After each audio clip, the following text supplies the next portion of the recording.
Welcome to The Current. Today, I'm joined by two guests, often described as the problem solvers of the energy sector, Nick Watts and Lee Doran from Power Professionals. Now, their work supports complex energy projects by putting the right people, technical expertise, and documentation in place.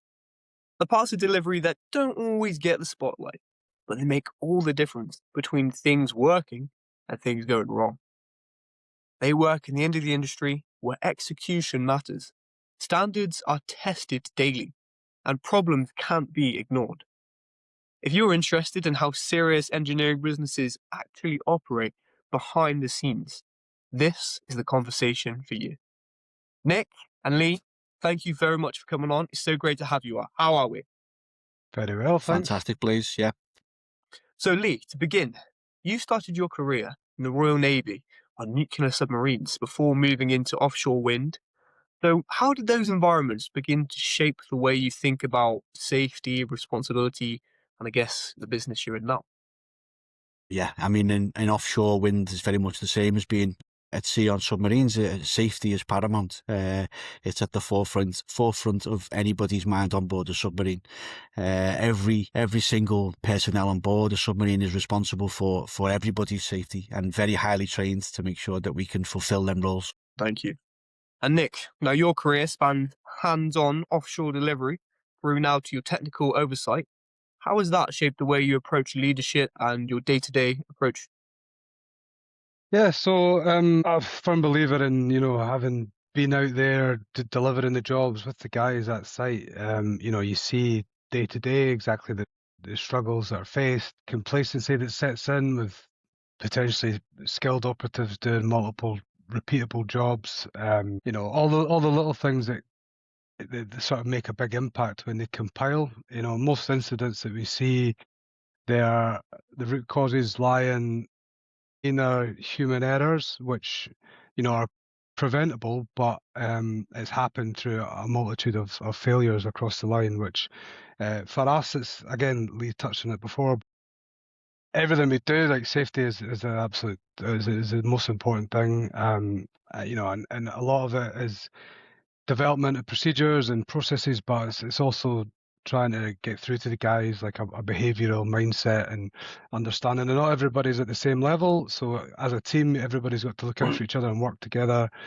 And that's the sort of what we think sets ourselves apart from some of our competitors, is that extra level of understanding and knowledge, having been site-based for so many years. Yeah, that practical insight really definitely would set someone apart. Now, you've both clearly worked across major players in both the offshore wind and obviously different energy things. But now thinking about power professionals, were there perhaps industry gaps that you started to see that made you think you wanted to do something different and why you began power professionals? Yeah, Go ahead. I'll give a brief history on the company. So, yeah, when we met, we were offshore working together. We had a very sort of close-knit team that we relied on. We went job to job. Very rarely, although we were self-employed, were we ever actively looking for roles. Like, people were coming to us to take the whole team to another project, which was great. We enjoyed that. We all worked together well. Got to a stage where we were so busy that the team got diluted down across multiple projects. We went out to the market to try and find supplementary engineers, managers to embed within these teams. And to be honest with you, at that time, we struggled to find good candidates. So what we ended up doing was finding other people in the similar sort of industry who we could then train up on the job, teach them to do the documentation, the site management roles.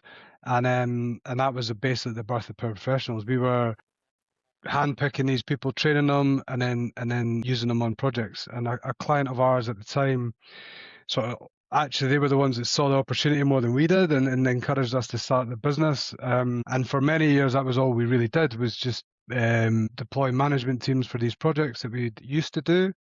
And naturally, me and Lee then sort of stepped back to more of an onshore role, supporting multiple projects.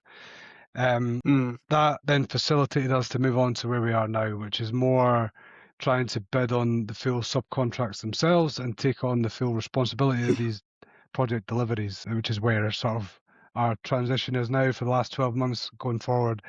We're trying to be, rather than just supplying people to these projects, we want to take those projects on and actually deliver them, take full control. Well, yeah.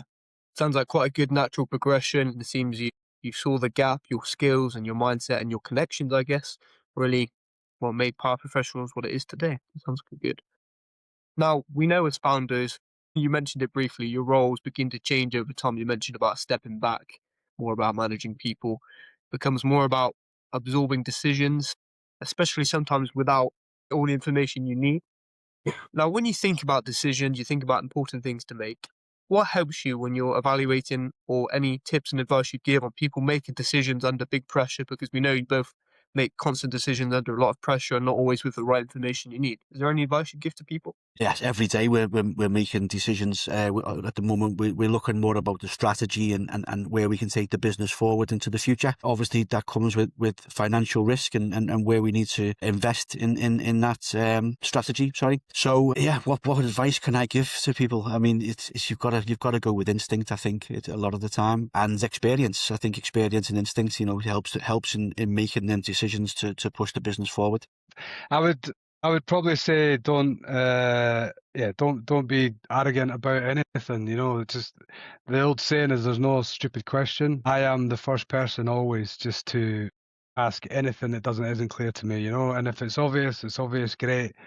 But more often than not, you're sat in a room full of people, and no one there knows the answer to that question, which is quite shocking. But yeah, especially for younger people who may be listening to this.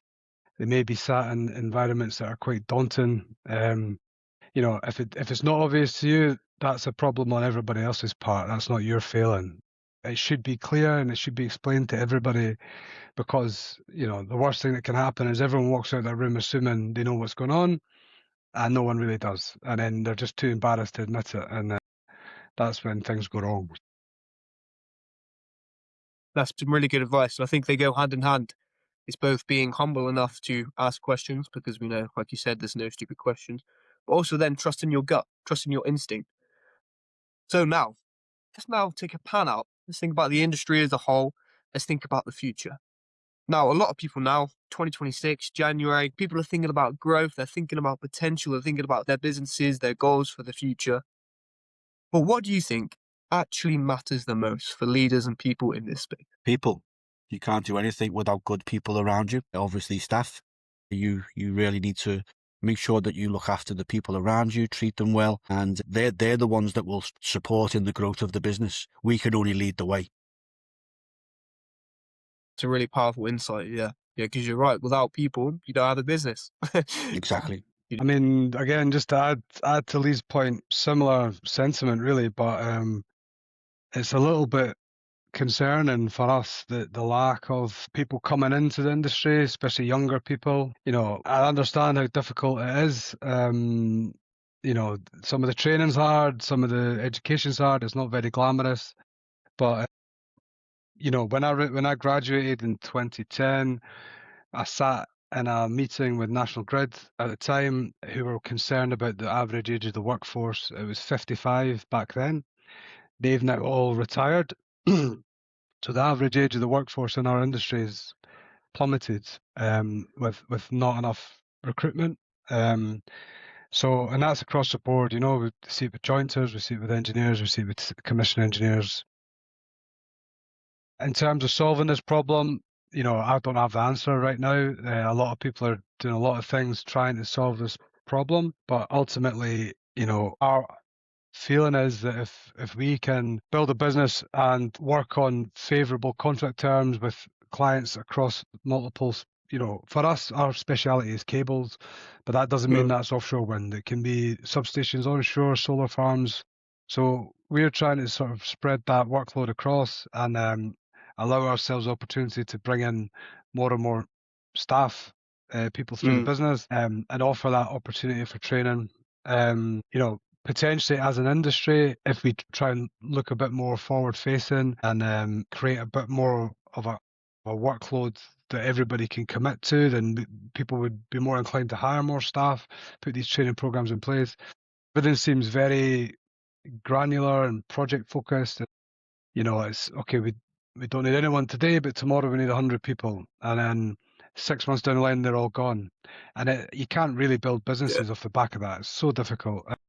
It costs everybody at the end of the day because we're basically building infrastructure for the whole country, the whole world's energy infrastructure, which trickles down to your energy bills. So, as a collective, as an industry, if people are able to get around the table and find a way to,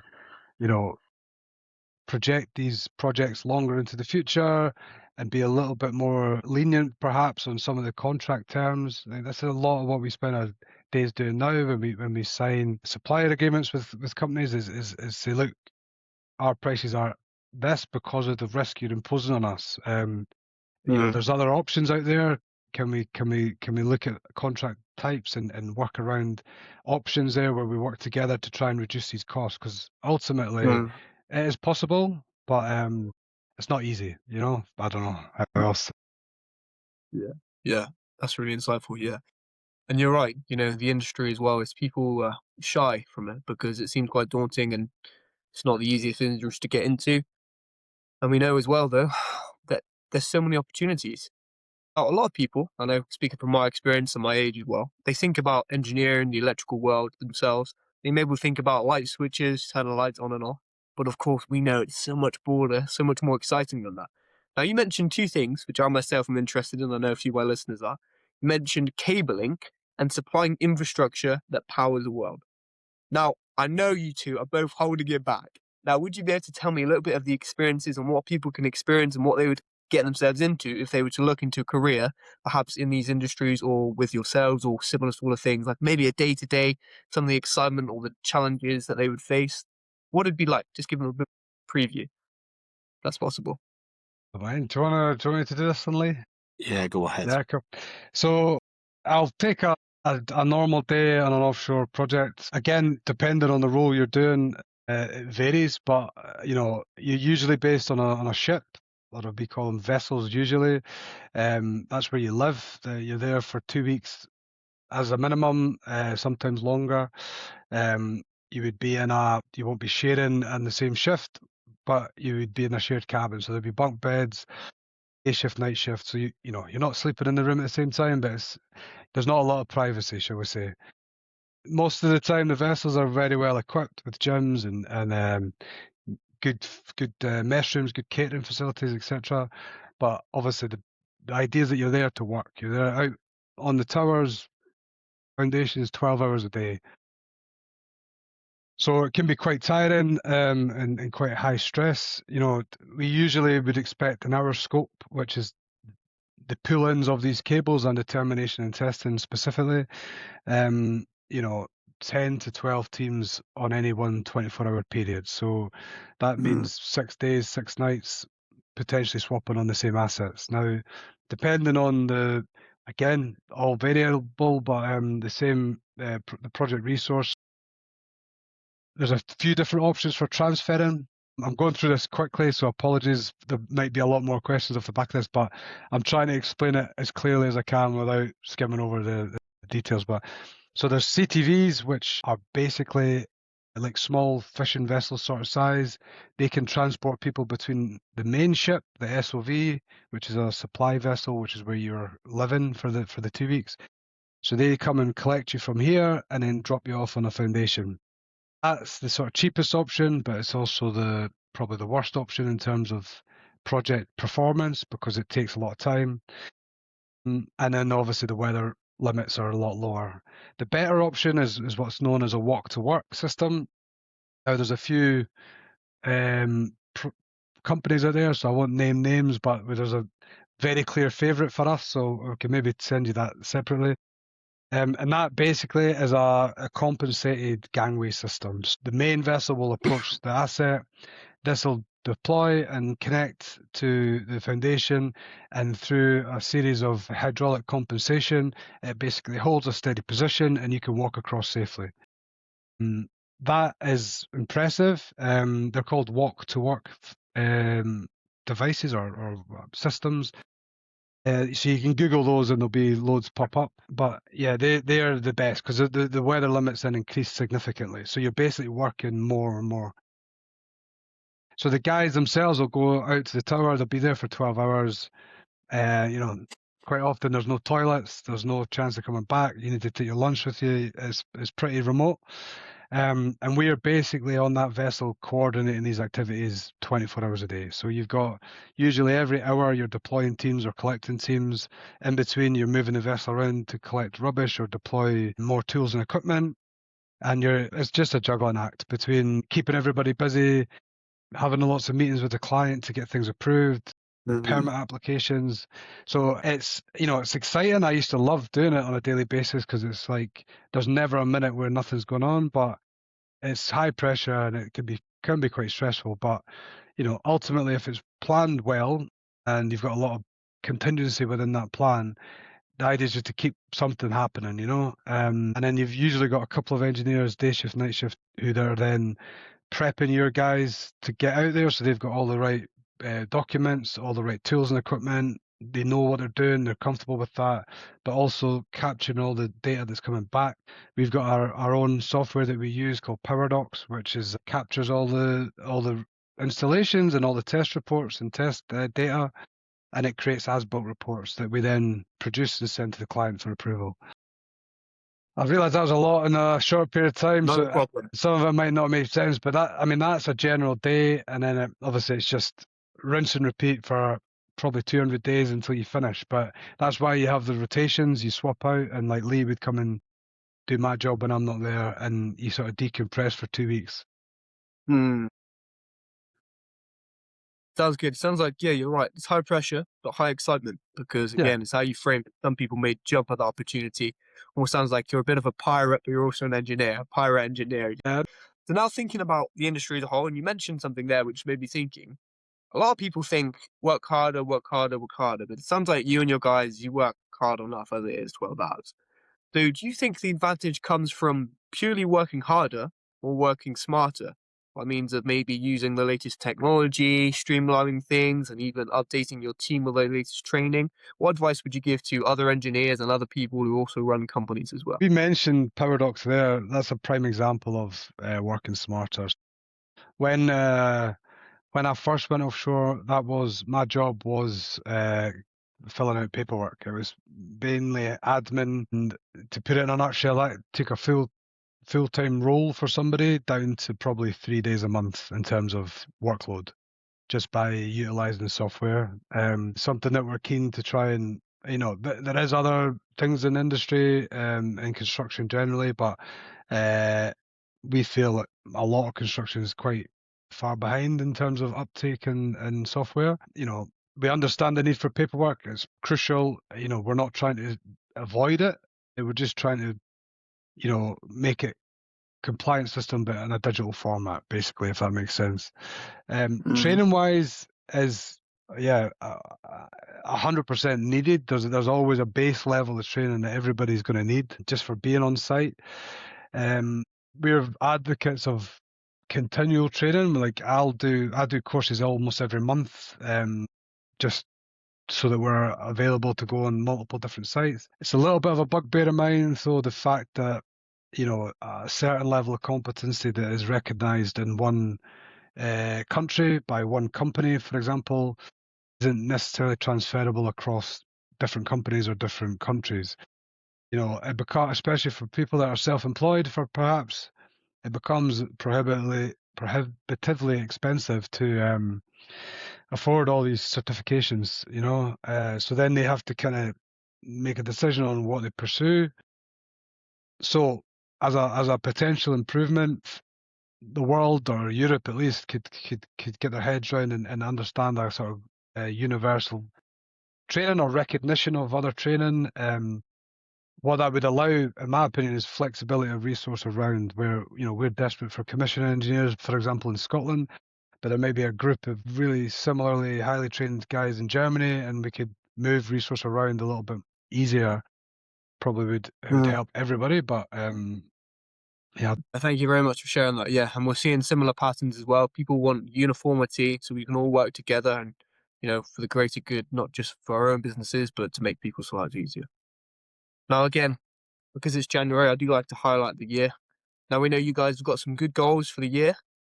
Now, I'd like to just think, if I can, because I speak to other industries and they have similar sort of problems. If you could solve one thing that would make 2026 a really successful year for power professionals, what would that be and why? Resource issues. Mm. Again, it goes back to what we've already discussed. Really, it's the available pool of talent, which is very much stretched across the industry. All of ourselves and our competitors are all fishing in the same pond for the same people, and it's something that the industry really does need to tackle as soon as possible, as the industry is growing as fast as we are, in fact quicker. Very soon the projects will suffer at the fact that there's no people to deliver them. Yeah, I mean the big one is high voltage jointers, and we've stepped up already from 33 kV to 66 kV, and we've noticed an issue there in terms of experience at that voltage level within the next 5 years potentially. I'm not sure a timeline, but we'll, as the output starts to increase from the new WTG designs, we'll be stepping up to 132 kV, and currently that is just not possible with the resources that are in the market. So, and we're struggling to meet the demand for 66 now. So without a plan in place now that solves that problem, it's great to have the technology there to produce all this power, but if you can't connect it together, then yeah, we're struggling. And the worry is the quality levels drop off. The risk increases, and at the end of the day, it just makes life very, very difficult for companies. I understand it. So what I'm hearing really is a people problem. And it's interesting because that ties into your advice you gave earlier, Lee. And that's probably why you guys have had so much success, and the rate of growth you're having is because you focus on people. And although they're not quite available, I'm guessing you're there and ready. Now, if you could both give a 10-second pitch on why someone should look at having a career in HV jointing, offshore energy, what would you think? Me a quick 10-second pitch? 10-second pitch. So my 10-second pitch would be, it's exciting. There's work beyond any of our lifetimes. The world cannot function without this sector. So, if you want job security, if you want a level of excitement, there is like nothing else paralleled, in my opinion. So get on, send your CV. I should have went first, shouldn't I? That was everything I was going to say. I mean, just to reiterate what Nick is saying, I mean, offshore is a very challenging environment, and it really is a great place to be and to work. The camaraderie of all the people around you on the vessel, and it very much is a career, a well-paid career. So certainly something, if somebody's looking to transition into offshore wind, HV jointing should be a consideration. Thank you very much. Thank you very much. Really appreciate your pitches, and we'll put them on the bottom of the CVs, shall we? Perfect. But now, did you have an opportunity, Nick, to cycle back and think about an opportunity about that pressure? I know you probably would have had your brain thinking in the background, as an engineer does. Yeah. So I don't know necessarily if it was so much pressure, but the example Lee, I'll mention so Lee understands, but it was the CMS platforms, Lee, just so that's what the example I'm thinking of. So there was a project recently, I won't name names or anything like that, just in case. I'm not sure the legalities in terms of IP, but I can explain the issue and the resolution quite quickly. So basically, part of the scope is to strip cables, route them, terminate them, in a nutshell. The designs are varying massively company to company. And this one project, we were consulting for quite a large cable manufacturer, and we got this design across our desk. The contract was already signed. Instantly, me and Lee looked and said, "That's not possible." And everybody said, "I don't understand. Like, why is that not possible?" And it was more to do with speaking up than anything than pressure, really, because at that point in our careers, there wasn't really pressure for us, because our advice to them was either this gets changed and amended, or you cancel the contract, because that physically is not possible. And the outcome was actually really positive from a client point of view, from our point of view, and from the subcontractor's point of view. We went back, we redesigned the structure. We managed to get the supplier to qualify the structure as man riding, which has never been done before in the industry. So that was quite a achievement, really. and for the client to sort of understand the issues that was basically created by their design in effect. They really appreciate that effort from our part and the supplier's part to come up with a solution. Now, just to put it into perspective, the alternative would have either been rope access or scaffolding. Now, both of those are very, very expensive alternatives. Rope access not really plausible either, just due to the fact that the work needing to be done is very physical. So, you're trying to strip a cable, you're just pulling yourself around the cable, you're not actually doing anything. The scaffolding option, there wasn't even space to get the scaffolding in the asset. So even if you could, it would have been potentially several millions of euros for the project length, which is a huge, huge impact. But again, we didn't feel it was even possible with that current design. So in terms of speaking up, that contract had been designed, had been awarded, had been approved and reviewed by multiple people to the point where it came to our desk in terms of go and deliver this now. And the first thing we said was, no, yeah, that's not possible. Potentially other people or companies or whoever might have just gone along and felt they just had to go and try and deliver it. And sometimes that, maybe not to that extent, but sometimes these things happen and you end up, 6 months into an impossible project and everybody's under pressure because it should have been redesigned at an earlier stage. So I think that's a really good example and it's a good lesson as well, because sometimes we feel like we can't speak up because of maybe perhaps our level of authority. We feel like someone should have sorted that because if I'm understanding correctly, they shouldn't have approved the design if it wasn't possible. But I guess then if you had gone along with it thinking, oh, it's been approved, that's not my problem, then it would have caused you a problem. It would have caused the client problem in the future. So I guess that's a lesson, not just for business, but for life as well. If we see something that we don't agree with and we know there's a problem, maybe we should stand up, because not just for us, but for the benefit of everyone else. Thank you for sharing yeah, that. That's really insightful. Thank you. no problem. Thank you both so much for joining us today. I really appreciate you sharing your insights, especially when I put you under the spot as well. But you did prove, like at the end of it there, how you came back and you did deliver. Now we're frozen excited to see what you guys are going to achieve for 2026. And we know as well that the industry is exciting. And we know right now there is a little bit of a lack. But soon, once people know about the great work you guys are doing and the inspiration and some of the stories that I'm sure you'll be able to steer, then there'll be a lot more engineering pirates out in 2027. So for those who are eager to learn more or connect with you guys, where can they reach out? Is there any particular avenue you'd recommend them to reach out to you guys to reach and connect? Or obviously I'd include the links to your website in the description. Yeah, website, our email addresses are there, or LinkedIn. I think we're both pretty active on LinkedIn, but we're going to try and improve that a little bit. Personally, I'm not very active on social media, but this is part of the new role, embrace the modern world. Perfect. Now, I'll give you both an opportunity to take the floor. Is there anything you'd like to share or anything you'd like to add before we close? It was a little bit funny you reached out, to be honest. As I said on the call when we first spoke, it was something that we had discussed as a internal way to sort of share some of these lessons and create a bit more engagement on LinkedIn. So yeah, we're planning on starting our own podcast soon. So this has been a really good sort of experiment for us just to see how it's done.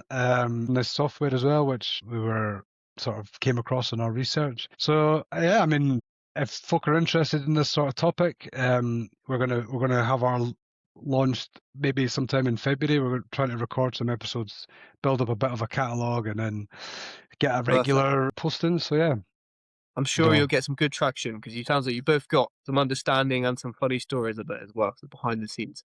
Thank you so much for coming on.